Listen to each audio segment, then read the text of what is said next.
നിങ്ങളുടെ ഇഷ്ട പരമ്പരകൾ എക്സ്ക്ലൂസീവായി സൺ നെക്സ്റ്റ് ആപ്പിലൂടെ തികച്ചും ഫ്രീ ആയി. ഇപ്പോഴേ ആപ്പ് ഡൗൺലോഡ് ചെയ്യൂ. ഫോൺ എടുക്കുന്നില്ല. നിനക്കെന്താ വട്ടാണോ? നീ എന്തിനാ അവളുടെ വാക്ക് കേട്ട് ഇതൊക്കെ ചെയ്യാൻ പോകുന്നത്? അനാഥയാണ്, ഓപ്പറേഷന് പണം വേണം എന്നൊക്കെ പറഞ്ഞ ഏത് ചെറുക്കനാണെങ്കിലും അത് കേട്ടാ പേടിക്കില്ലേ? എന്തിനാടി ഇങ്ങനെയൊക്കെ ചെയ്തേ? സോറിയടി, അറിയാതെ ചെയ്തതാ. അവള് പറഞ്ഞത് കേട്ടിട്ട് ഇപ്പൊ കിഷോർ കോള് പോലും എടുക്കുന്നില്ല. ഇപ്പൊ ഇരുന്ന് അനുഭവിച്ചോ. എന്നോട് ചോദിക്കാതെ നീ എന്തിനാ അവളുടെ കൂടെ ഇറങ്ങിപ്പോയത്? അവള് നിന്നെ ടെസ്റ്റ് ചെയ്യാൻ ശ്രമിച്ചതാ. അപ്പൊ നീ തലയാട്ടിക്കൊണ്ട് അവളുടെ പിന്നാലെ പോയി.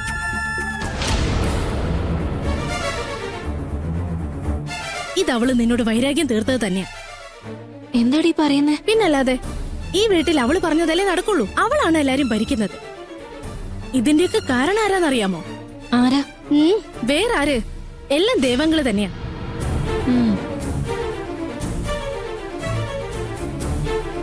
അനാമികയോട് എപ്പോഴും അങ്കിള് കാണിക്കുന്ന കൺസിഡറേഷൻ കൊണ്ടാ അവള് നമ്മളെ ഭരിക്കാൻ വരുന്നത്. കറക്റ്റാ പറഞ്ഞത്. ഇല്ലെങ്കിൽ ഞാൻ ആരെ ഇഷ്ടപ്പെട്ടാലും അവൾക്ക് എന്താ? അവള് വെറുതെ വിടാൻ പാടില്ല. എന്തെങ്കിലും ചെയ്തേ പറ്റൂ. ചെയ്യണോടി, അവക്കിട്ടൊന്ന് ചെയ്യണോടി. നാളെ അവൾ ആരെങ്കിലും പ്രേമിച്ചുകൊണ്ട് വരുമല്ലോ. അങ്ങനെ ഒരു സംഭവം ഉണ്ടായ നിന്റെ അഫെയർ നശിപ്പിച്ച പോലെ അവളുടെ അഫെയർ നമുക്ക് നശിപ്പിക്കണം. അതിനേക്കാളും പ്രധാനപ്പെട്ട കാര്യം അങ്കിളിന് അവളോടുള്ള ഇഷ്ടം ഇല്ലാതെയാക്കണം. അപ്പോഴാ അനാമികയുടെ അഹങ്കാരം ഇല്ലാതാവും. വിഷമിക്കേണ്ടടി, അതിനുള്ള അവസരം നമുക്ക് വരും. അനാമികയെ നമുക്ക് രണ്ടുപേർക്ക് ചേർന്ന് നശിപ്പിക്കണോടി. ഒരിക്കലും അവൾ ആരോടും ഇങ്ങനെ ചെയ്യരുത്.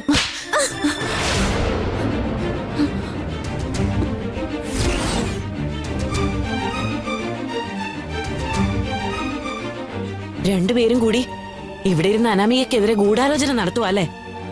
ഇതോ മറ്റോ എന്റെ ചേട്ടന്റെ ചെവിയിൽ എത്തിയ എന്താ സംഭവിക്കാന്നറിയോ?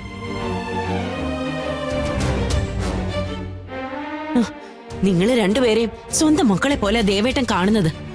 നിങ്ങളാണെങ്കിൽ ആ ഏട്ടന്റെ മോള് നശിക്കണമെന്ന് ആഗ്രഹിക്കുന്നത് അല്ലേ? എന്ത് ധൈര്യമായിട്ട് നിങ്ങൾക്കൊക്കെ? അതല്ലമ്മേ, അനാമികയാ. ഒരക്ഷരം മിണ്ടരുത്. ഇനി അവളെ പറ്റി ഒരു വാക്ക് പറഞ്ഞ ഞാൻ വെറുതെ ഇരിക്കില്ല. അനാമിക എനിക്ക് നന്നായി അറിയാം. അവൾ എന്തു തന്നെ ചെയ്താലും അതിൽ ശരിയുണ്ടായിരിക്കും. അഥവാ എന്തെങ്കിലും തെറ്റ് സംഭവിച്ചാ അത് നിങ്ങൾ കാരണമായിരിക്കും. ഓ, അപ്പൊ അവള് എന്ത് പറഞ്ഞാലും ഞങ്ങൾ അനുസരിക്കണോ അല്ലേ? അതെ, അനുസരിച്ചേ മതിയാവൂ. അതിലെന്താ ഇത്ര ദണ്ണം? ഈ പ്രായത്തിൽ നല്ലത് പറഞ്ഞാ കേൾക്കാൻ കഴിയില്ല അല്ലേ? ഇങ്ങനെ മുന്നോട്ട് പോകുന്നെങ്കിൽ അനുഭവിക്കാൻ പോകുന്നത് നിങ്ങൾ തന്നെയാ, അവളായിരിക്കില്ല.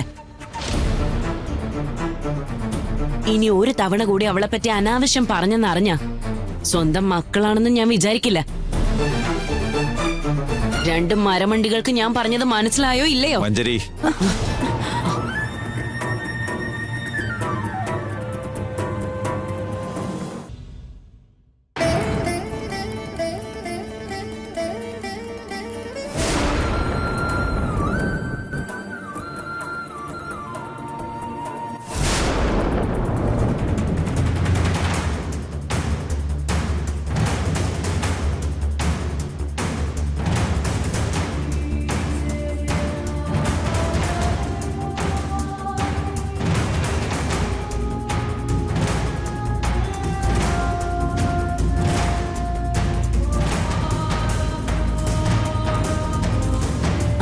ഏട്ടാ, ഏട്ടനെപ്പോഴാ വന്നേ? ഞാനിപ്പോ വന്നേ ഉള്ളൂ. എന്തിനാ പിള്ളേരെ വഴക്ക് പറയുന്നേ?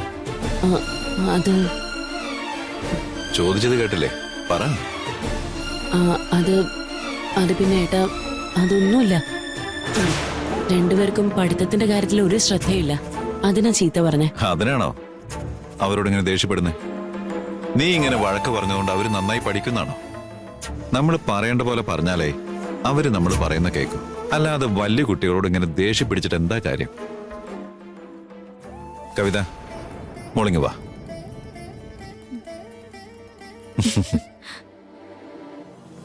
അമ്മ പറഞ്ഞൊന്നും കേട്ട് വിഷമിക്കാതെ നിങ്ങളുടെ മനസ്സിന് എന്താ ഇഷ്ടം വെച്ചാൽ അതങ്ങ് ചെയ്യാ. അതിനുള്ള ഫുൾ ഫ്രീഡം അങ്കിള് നിങ്ങൾക്ക് തന്നിരിക്കുക.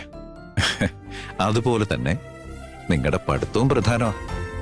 അതും ഒന്ന് ശ്രദ്ധിച്ചോണേ, കേട്ടല്ലോ? നിങ്ങൾ രണ്ടുപേരും നന്നായിട്ട് പഠിച്ച് അനാമികയെ പോലെ നല്ലൊരു പൊസിഷനിൽ എത്തുന്നതല്ലേ അങ്കിളിന് സന്തോഷം. അങ്കിള് പറയുന്നത് കേൾക്കുമല്ലോ? ഇനി ശ്രദ്ധിച്ചോളാം. ഗുഡ്. കണ്ടല്ലോ, നമ്മൾ പറഞ്ഞ ഉടനെ അവര് മനസ്സിലാക്കി. ഈ ജനറേഷനിലുള്ള കുട്ടികളെ ഡീൽ ചെയ്യാന്ന് പറഞ്ഞാൽ അത് അത്ര എളുപ്പമല്ല. അതാദ്യം മനസ്സിലാക്കണം.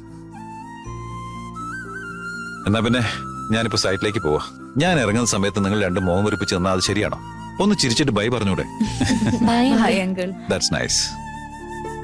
Bye bye.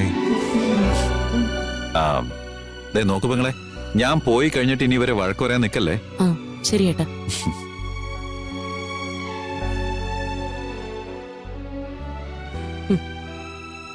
ഇപ്പൊ കണ്ടില്ലേ ദേവേട്ടൻ നിങ്ങളെ രണ്ടുപേരെ എത്രമാത്രം സ്നേഹിക്കുന്നെന്ന്. ഇനി ഇതുപോലെ എന്തെങ്കിലും അനാവശ്യം പറഞ്ഞാ രണ്ടുപേരെ ഞാൻ കാണിച്ചു തരാം. ഇത് ലാസ്റ്റ് വാണിംഗാ, ഓർമ്മയിരിക്കട്ടെ.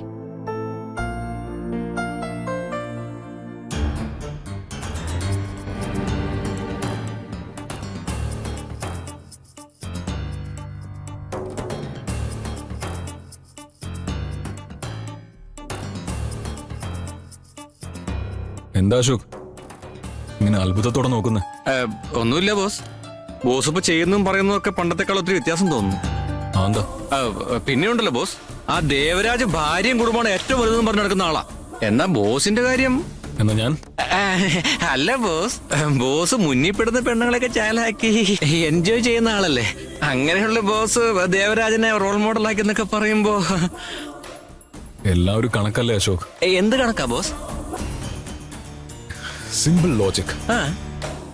എല്ലാ ആൺകുട്ടികൾക്കും അമ്മയായിരിക്കും ഇഷ്ടം. എല്ലാ പെൺകുട്ടിക്കും സ്വന്തം അച്ഛനായിരിക്കും ഇഷ്ടം. അനാമികയുടെ മുമ്പിൽ വെച്ച് ഞാൻ അവളുടെ അച്ഛനെ പുകഴ്ത്തി പറയുമ്പോ അവൾക്ക് ആരെ ഇഷ്ടപ്പെടുക? ഒബിയസ്ലി നിങ്ങൾ തന്നെയാ ബോസ്. അതാ ഇപ്പൊ ചെയ്തത്. ഓ, ദേവരാജന് ഞാനും അണിയിച്ച പ്രശംസമാലയാണ് നാളെ അവൾ എന്റെ കഴുത്തിൽ അണിയിക്കാൻ പോകുന്ന പൂമാല. അനാമിക ഞാൻ ഇനി പറയുന്ന ഒന്നിനും നോ പറയില്ല. Excuse me Rishi. Hi Anamika, please come in. എന്താ ഇത്? What is this? സ്വീറ്റ്. എന്തിന്? സാലറി ക്രെഡിറ്റ് ആയല്ലോ, അതുകൊണ്ടാ. Thank U.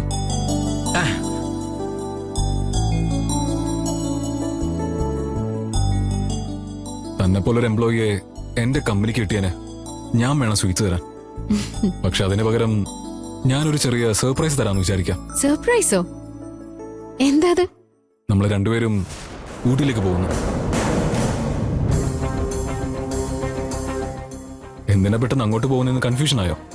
നമ്മൾ പോകാൻ പോകുന്നത് പ്രോജക്റ്റിന് കാര്യത്തിന് വേണ്ടിയാ. ഓ, ഊട്ടിയിൽ ഒരു ആനിമേഷൻ സെമിനാർ നടക്കുന്നുണ്ട്. ഇന്ത്യയിലുള്ള ടോപ്പ് ആനിമേറ്റേഴ്സ് അവിടെ ഗസ്റ്റ് ലെക്ചറായിട്ട് വരുന്നുണ്ട്. അതിൽ നമ്മൾ പങ്കെടുക്കുന്നത് നമ്മുടെ പ്രോജക്റ്റിന് വളരെ യൂസ്ഫുൾ ആവുമെന്ന് എനിക്ക് തോന്നുന്നുണ്ട്. അതുകൊണ്ട് തന്നോട് പോലും ചോദിക്കാതെ ഞാൻ ഓൺലൈനിൽ ആപ്ലിക്കേഷൻ കൊടുത്തു കഴിഞ്ഞു. തനിക്കിതിന് ഓക്കെ അല്ല അനാമിക? എന്താണ് ഇതിന് നോ പറയാൻ പോവാണോ? അല്ലല്ലോ.